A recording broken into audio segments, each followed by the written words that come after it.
बिस्मिल्लाहिर्रहमानिर्रहीम अस्सलाम वालेकुम जी, क्या हाल चाल है? उम्मीद है कि आप सब लोग ठीक होंगे। मैं हूं तैयबा। ऐसा ना ठंड को खूब खूब खूब एंजॉय कर रहे होंगे क्योंकि ठंड तो इस दफ़ा कहती है ना, तो मैंने जाना है तो इतने ही रहना है मैं तो और मुझे तो लगता है कि सूरज भी 2023 में कहीं रह गया या 2024 का रास्ता भूल गया बेचारे को, पता नहीं चल रहा कि कैसे मैंने 2024 में पहुंचना है, लेकिन 2023 में ही वो छुप छुपा गया है।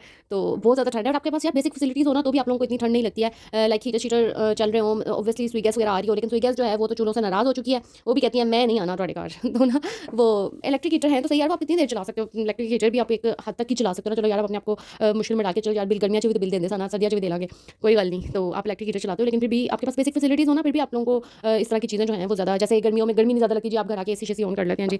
इसी तरह सर्दियों का होता है। तो बस मुलाकात काफ़ी देर से हुई है, वीडियोज़ वीडियोज़ बन जाती हैं, मतलब आप कोई चीज़ शूट कर लेते हो, पर यार वॉइस ओवर करने में ही सर्दियों में पता ही नहीं चलता, दिन इतने छोटे हो गए हैं। थोड़ी-थोड़ी वक़्फ़े के बाद नमाज़ें आ जाती हैं और उसके अलावा खाना-शाना इस तरह करो रात को बच्चों के साथ, जब बच्चों को सुलाने के लिए लेटो, तो यार आप भी इस हद तक थके होते हो, और जब ये कंबल-शंबल में आप कंबल-शंबल गरम कर लेते हो तो आपको खुद भी नींद-शींद आ जाती है, आप सो जाते हो। इसी तरह का सीन चल रहा है आजकल, बच्चों को सुलाने लेटो तो इंसान खुद भी सो जाता है, इतनी ठंड है बाहर। तो और सर्दियों में हलवा कौन शौक से खाता है? किसी घर में ज़्यादा गजरेला बनता है, किसी के घर में ज़्यादा हलवा बनता है। हमारे घर में तो यार हलवा ज़्यादा शौक से खाया जाता है और हलवा बहुत ज़्यादा बनता है। मतलब पूरे सर्दियों के सीज़न में ना 3-4 दफ़ा आराम से हलवा बन जाता है। मतलब क्योंकि जब हम पूछते हैं क्या बनाऊँगा, आज हम कहते हैं हलवा। मतलब कोई भी नहीं सीन होता कि मतलब कुछ और बना लें। अच्छा, ये हलवा जो है ना, वो असल में मैं बना रही थी। जल्दी इसकी वीडियो भी अपलोड करूँगी। मेरी सास की थी बर्थडे, मतलब मेरी सबसे बड़ी खाला की बर्थडे थी, तो मैंने कहा कि उनका फ़ेवरेट जो है हलवा बना के लेके जाया जाए। तो मैं फर्स्ट टाइम हलवा ट्राई कर रही थी। तो मैंने फर्स्ट टाइम हलवा बनाया और इतना इतना यम्मी बना था, इतना यम्मी। ये ना हम खोया लाए थे, अम्मी गई थी। मैंने आपको बताया था ना अपने पिछले व्लॉग में कि हम गाँव की साइड पे, अम्मी के गाँव की साइड पे गए थे, तो वहाँ पे अम्मी कहीं से लाई थी, वहाँ से खोया और मतलब खोया शोया डाल के मैं उनके लिए हलवा-शलवा बना के लेके गई थी। बड़ा ही स्पेशल किस्म का तैयार करके, तो वही अम्मी भी मज़ाक करती थी, हलवा तो अच्छा बनना था ना, मतलब हमारे गाँव से इसका खोया-शोया आया हुआ था। मैंने कहा, "हाँ, मेरा तो कोई कमाल नहीं है।" तो बस हलवा बहुत मज़े का बना। गजरेला भी पसंद है मुझे, लेकिन ना बिल्कुल जब गरम-गरम होता है। और अच्छा, मैं चावलों की खीर जो है ना, फिरनी वगैरह, वो भी तभी खाती हूँ जब वो गरम हो। मतलब आपको वियर्ड लगेगा, लेकिन यार अपनी-अपनी चॉइस होती है। मुझे गजरेला भी गरम-गरम पसंद है। मतलब जब वो उस टाइम जब पकड़ा होता है ना, उस टाइम खाने का जो मज़ा है ना, वो ठंडा निकाल के खाने का नहीं। मैं तो वो ठंडे को भी निकाल के ताज़ा कर लेती हूँ, या फिर उसको ना गरम करने के लिए रख देती हूँ। मैं कहती हूँ कि अच्छा, इसकी रेसिपी मैं आपको जब रेसिपी बनाऊँगी ना, इसकी रेसिपी भी मैं बहुत जल्द अपलोड करूँगी। और सारा कमाल ही यार, ये जो खुश दूध और खोए का ही होता है गाजर के हलवे में ना, मतलब इससे ही गाजर का हलवा मज़ीद मज़ीद मज़ीद मज़े का बनता है। अच्छा, मैं आपको एक मज़े की बात बताऊँ, अपने देसी घरों की एक बात बताती हूँ कि अम्मी लोग, मतलब जैसे कि मिठाइयाँ वगैरह आती है ना घर में, मतलब इतनी ज़्यादा मिठाई खाई नहीं जाती है, इतनी ज़्यादा मिठाई यूज़ नहीं होती, तो उसमें जो बर्फ़ी होती थी ना, वो इन लोगों ने, अम्मी ने रखी होती थी एक साइड पे करके। और इस तरह की चीज़ें, मतलब बर्फ़ी भी ऑब्वियसली खोए की बनती है, तो फिर वो इन चीज़ों में, स्वीट डिशेज़ में यूज़ करके मतलब वो से और भी मज़े की बन जाती है। मतलब कि मैं आपको अपनी होम रेमेडीज़ बता रही हूँ, मतलब होम रेमेडी क्या, इसमें रेमेडी वाली क्या बात है, लेकिन फिर भी वैसे एक बात बता रही हूँ कि मतलब अम्मी ना उसमें बर्फ़ी-शर्फ़ी डाल के भी इस्तेमाल किए हुए हैं, कर लेती हैं स्वीट डिश वगैरह में ना, वो भी वैसे ही ऐसा लगता है कि जैसे खोया डाला हुआ है। तो अच्छा, आपको पता है कौन-कौन स्वीडिश में नट्स खाता है? मेरे हस्बैंड तो बिल्कुल नहीं खाते हैं, उनको इतने बुरे लगते हैं। वैसे उनको नट्स इतने पसंद है, मतलब बादाम भी वैसे खा लेंगे, हर चीज़, मतलब ड्राई फ्रूट्स वगैरह सारे यूज़ कर लेते हैं। लेकिन किसी स्वीडिश में कोई नट्स आ जाए ना, तो हम लोगों की शामत आ जाती है। इवन इलायची का कोई टुकड़ा भी आ जाए ना यार, इतनी बुरी शामत आती है ना यार, कि फिर हम उनके लिए अलग निकालते हैं। बल्कि अम्मी को हो रहा होता है, हम कहती हैं इलायची के बगैर उस चीज़ की खुशबू ही नहीं आनी, क्या करना है ये वो। पहले नहीं, अब मैंने कहा कि यही हम लोग कर सकते हैं कि इलायची पाउडर यूज़ कर लें, इलायची को क्रश करके ना, वो यूज़ कर लें। मैंने क्रश करके छिलके-छिलके साइड पे कर दिए थे। और उसके बाद मैंने ये खोया थोड़ा-सा भूनना था, मतलब मम्मी कहती है उसमें ही करना है, जिसमें इलायची तड़कनी है ना, उसमें थोड़ा-सा खोया भी तड़कना है। फिर अच्छी तरह उसको करके, ताकि उसकी कोई ढीली-शीली ना बने, और उसको फिर मेल्ट करके अच्छी तरह फिर उसको हलवे में ऐड करना। मैंने थोड़ा-सा खोया बचा लिया था, मैंने कहा था जब वो खाला की डिश तैयार करूँगी, जो उनके लिए लेके जानी थी स्पेशल, वो उसमें अलग से वो डालूँगी। और आपको पता है उसमें क्या हुआ कि खुश दूध मिल ही नहीं रहा था कहीं से, मतलब मिल ही नहीं रहा था कि, मतलब नीडो में डालना चाह रही थी, तो ये पास जो दोनों शॉप्स थी ना, तो कहते कि नहीं, नीडो नहीं पड़ा हुआ बाजी।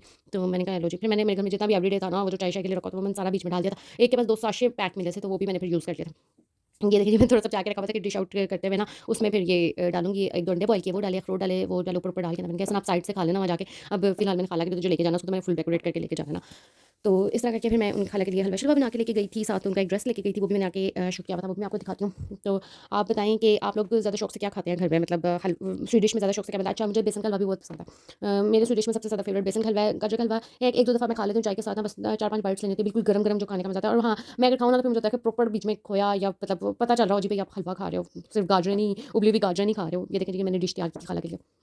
लग अच्छा, ये बातें-शातें होती रहेंगी। सबसे ज़रूरी बात जो मैंने आपसे करनी थी कि जनवरी स्टार्ट हो गया, फरवरी आने वाला है, और आपने अपने मुल्क की खातिर बाहर ज़रूर निकलना है। ये नहीं सोचना कि मेरे एक वोट से क्या फ़र्क पड़ेगा, और ये भी नहीं सोचना कि मतलब मैंने दूँगा तो क्या हो जाएगा, जो होना है वही होना है। ऑब्वियसली जो होना है वही होना है, लेकिन आपने आपने अपने हक़ के लिए, अपने ज़मीर के लिए, अपने आप के लिए, अपने बच्चों के लिए आपने ज़रूर घर से बाहर निकलना है यार। आपने घर से बाहर निकलना है, आपने जाके वोट कास्ट करना है, जिसको आपका दिल करता है वोट कास्ट करना है, जिसको आपका ज़मीर मुतमईन होता है ना यार, मेरा ज़मीर मुतमईन है, मतलब ये बंदा इस मुल्क के लिए कोई बेहतर करेगा, ये मुल्क के लिए नहीं, ये बंदा मेरे बेहतर बच्चों के लिए बेहतर करेगा, ठीक है? अपने बच्चों का मुस्तकबिल सोच के आपने ना, अपने बच्चों का मुस्तकबिल ज़हन में रख के, और ये जो पिछले कुछ माह 11-12 महीने, इनको ज़हन में रख के कि क्या-क्या हुआ, क्या-क्या हो रहा है, और किस तरह इस कौम के साथ होता आया है, ये सारा कुछ आपने ज़हन में रख के ना, तो फिर आपने जाके वोट कास्ट करना है। लेकिन आपने अपने मुल्क के लिए ज़रूर वोट कास्ट करना है। ये मुल्क हमारे बड़ों ने बड़ी कुर्बानियों से हासिल किया था और हमें बड़ी कुर्बानियों से लेके दिया था। हम इस मुल्क को इस तरह ज़ाया होने नहीं देंगे। इस मुल्क के लिए हमने अपनी जान की बाज़ी भी हमें लगानी पड़ी ना, तो हम लगाएँगे। तो आपने, और ये तो एक बिल्कुल छोटा-सा काम है कि आपने निकल के अपने मुल्क की खातिर, मैं किसी का भी नाम नहीं ले रही, मैं किसी को नहीं कह रही कौन ठीक है, कौन गलत है। जिसका आपका दिल मुतमईन है, जिस पे आपका ज़मीर मुतमईन है, जो आपको लगता है कि ये मेरे बच्चों को रोशन मुस्तकबिल देगा और वाक़ई ही ये सही बंदा है, उस बंदे को आपने जाके ज़रूर जाना है अपना फरवरी को और आपने जाके वोट कास्ट करना है, ठीक है? और ज़ुल्म का बदला वोट से।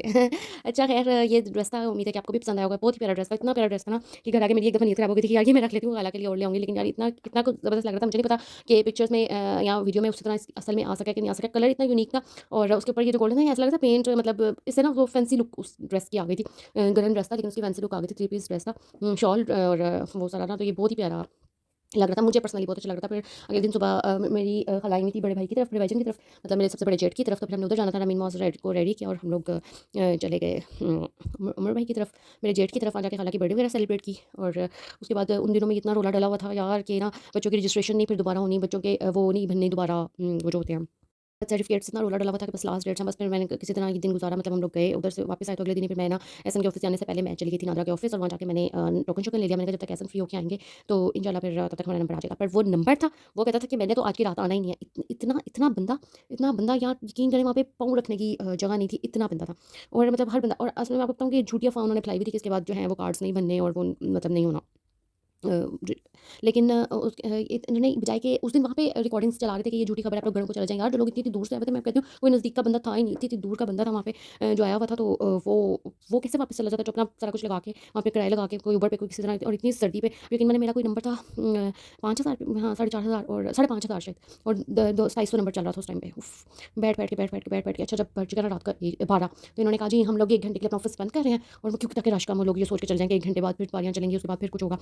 मैं तो कहा मैं तो नहीं अब छोड़ना। मैंने एसएन को कहा, मैंने कहा आपने जाके बात करनी है कि नहीं? मैंने वहाँ पे 2-4 लोग बैठे, मैंने कहा क्यों सर आराम से बैठे हो यार? लोगों को, पाकिस्तानी अवाम को ज़लील होने की आदत ही पड़ गई है और इन लोगों को हमें ज़लील करने की आदत पड़ गई है। मैंने कहा आप लोग क्यों खामोश बैठे हैं? मैं जाके इन लोगों का सर फाड़ें, क्यों कह रहे हैं कि इन लोगों ने घंटा ऑफिस नहीं खोला? असल में वो कह इसलिए रहे थे कि लोग मतलब रश कम करते हैं और लोग चले जाएँ। तो खैर मैंने जाके बोली-शोली तो कहते हैं आपका क्या काम है? मैंने कहा मैंने ये बनवाना है। कहते अच्छा चलें ठीक है, बैठे हम घंटे बाद ही खोलेंगे। मैंने कहा कि हम ही घंटे बाद खोलेंगे। उसके बाद फिर इन्होंने ना उल्टे नंबर चलाना शुरू कर दिए, 8,000 से शुरू कर दिया। मतलब यकीन मानिए कि तब तक 8,000 नंबर चल चुके थे। मैं तो बोली-शोली, उसने कहा ये मैं आपको बना देती हूँ, मैं बनवा के तो आ गई फिर। बनवा खैर मेरा तो बन गया, लेकिन जो लोग वहाँ पे ज़लील हो रहे थे वो तो ऑब्वियसली वही होंगे क्योंकि उन लोगों ने बड़ा ज़लील किया। मैं तो खैर बोली-शोली 2 दफ़ा जाकर उसके ऑफिसर्स के साथ, तो फिर उन्होंने कहा कि मैं आप आ जाना, हम आपका बना देते हैं। मैंने कहा लेकिन जो ज़लील हो रहे हैं वो तो वही नहीं। मैंने कहा आप लोग क्या कर रहे हैं? कहते हैं अवाम को भी तो देखना, अवाम ने झूठी खबर फैला दी और उस पे आ गए। मैंने कहा आप लोग न्यूज़ चैनल्स पे इस बात की तरदीद करने की ऐसी कोई बात नहीं है। मैंने कहा लोगों के लिए परेशानी की बात है इसलिए वो लोग उठ के आ गए। खैर फिर वो जो रात हम वापस आए ना 3 बजे रात के, इतनी मुश्किल रात थी ना, धुंध थी, मतलब 2 लोग साथ बैठे वो नज़र नहीं आ रहे। मतलब मुझे ऐसा, मतलब लिटरली मैं रास्ते में रोना शुरू हो गई कि मुझे पता ही नहीं हम कहाँ जा रहे हैं, कहाँ से आ रहे हैं, क्या हो रहा है, क्या नहीं। अल्लाह ताला ने पता नहीं कौन-कौन सी सूरतें पढ़ के नवाफ़िल मान के मैंने घर आके नफ़ल पढ़े घर पहुँचने के, और बहुत ही बुरी हालत में हम घर पहुँचे। और मैंने कहा कि यार बहुत ही बुरा हाल है, जो गरीब पिस रहा है ना वो बहुत पैड़ा ही पिस रहा है। नेक्स्ट वीडियो में इंशाल्लाह फिर मुलाकात होगी, तब तक के लिए अल्लाह हाफ़िज़।